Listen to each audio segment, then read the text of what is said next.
ለየት ብለን በልዩ ቦታ የሚገኝ ቤት ይዘን መጣን። እንግዲህ በማይታመንና ታይቶ በማይታወቅበት ሰፈር እጅግ በጣም ቆንጆና ዘመናዊ ቤት ይዤላችሁ መጥቻለሁ። ሰላም ሰላም ውድ ተመልካቾቻችን የዘወትር ተከታታዮቼ፣ ዛሬ 350 ካሬ ላይ የተሰራ እጅግ በጣም ግዙፍ የሆነው ቤት ይዤላችሁ መጥቻለሁ። ይሄ ቤት የሚገኘው በኮተቤ መምህራን ኮሌጅ አካባቢ ነው። ውድ ተመልካቾቻችን ስለዚህ ቤት መረጃ እስከ መጨረሻ የሚያስቃኛችሁ ይሆናል። እናንተም በትዕግስት እንድትከታተሉ ላይ ፕሮፐርቲ በዚሁ ይጋብዛችኋል። 350 ካሬ ላይ ፊት ለፊቱም አስፋልት ነው። ከዋና አስፋልት 200 ሜትር ርቆ ይገኛል። በአጭሩ ከአስፋልት 2 ግልባጭ ማለት ነው። ውድ ተመልካቾቻችን እንግዲህ ይሄ ቤት 350 ካሬ ላይ የተሰራ ደጁም ያው እንደሚታዩት በግሪን የተሸፈነ ሳር ተተክሎበት እንደው በጣም የሚያምር ቆንጆ ቤት ነው።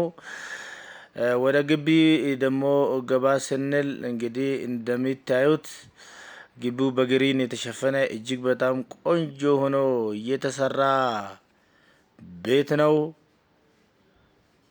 በጣም በግሪን የተሸፈነ ነው። እንደሚታዩት ግሪኑን ይኸው እጅግ በጣም ቆንጆ ሆኖ ያምራል ማለት ነው። እንግዲህ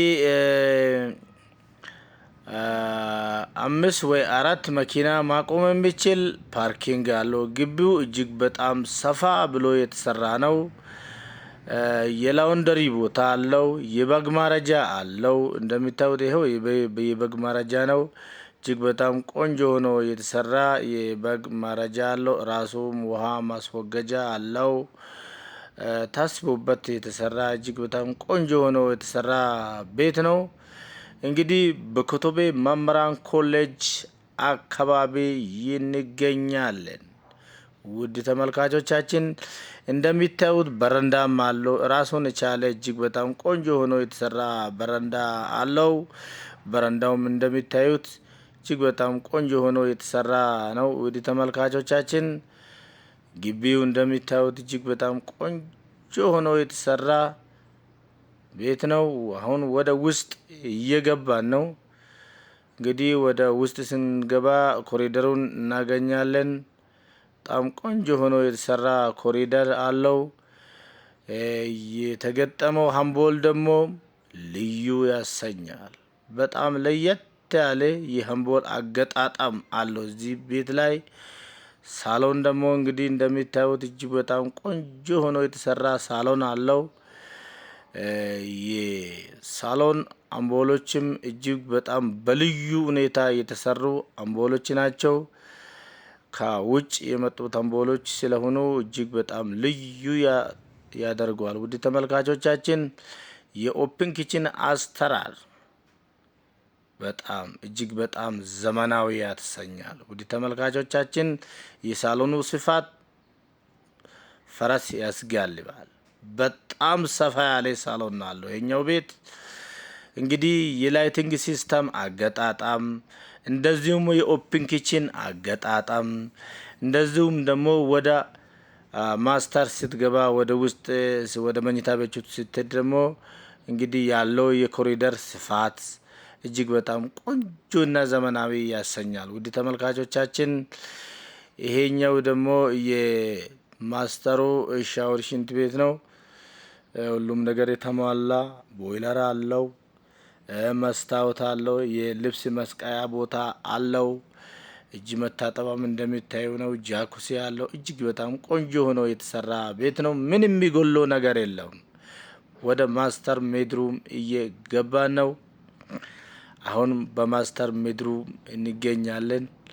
እንግዲህ እንደሚታዩት ማስተሩ ደግሞ ይሄን ይመስላል። የማስተሩ ቁም ሳጥን ነው። ይሄ እጅግ በጣም ቆንጆ ሆኖ የተሰራ የማስተር ቤድሩሙ ቁም ሳጥን ነው። አዎ ቆንጆና ዘመናዊ ሆኖ የተሰራ ቤት ነው። የማስተር ቤድሩሙ ሻወር፣ ሽንት ቤት ይሄን ይመስላል። የልብስ መስቀያ አለው። እንደሚታዩት ገንዳ ሻወር አለው። ዘመናዊ ገንዳ እጅግ በጣም ቆንጆ ሆኖ የተሰራ ገንዳ አለው። ራሱ ውሃ ማስወገጃ አለው። እጅ መታጠቢያ አለው። መስታወት፣ የውሃ ማሞቃ ቦይለር አለው። እጅግ በጣም ቆንጆ ሆኖ የተሰራ ነው። ወደ ተመልካቾቻችን እንግዲህ ወደ ሁለተኛ መኝታ ቤት ገባን።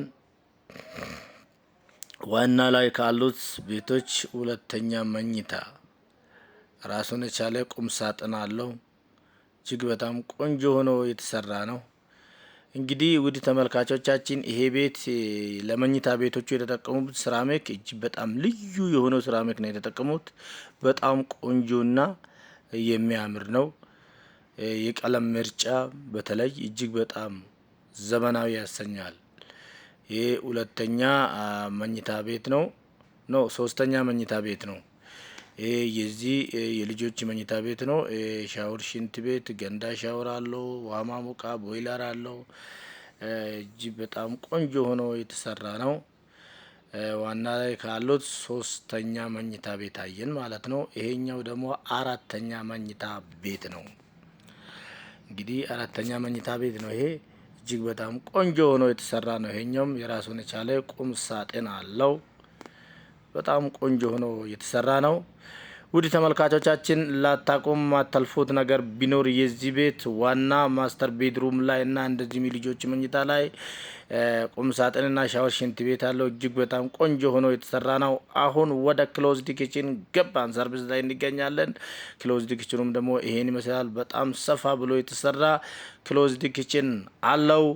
በዛው ገባ ብለ ደግሞ የሰራተኛ መኝታ አለው። ኪችን በኪችን ገብቴ የሰራተኛ መኝታ አለው። እጅግ በጣም ቆንጆ ሆኖ የተሰራ ነው። የሰርቪስ አንደኛው መኝታ ቤት ደግሞ ይሄኛው ነው። ሰርቪስ ላይ ሁለት መኝታ ቤቶችን አሉት። አዎ ይሄኛው ደግሞ ሁለተኛ መኝታ ቤት ነው።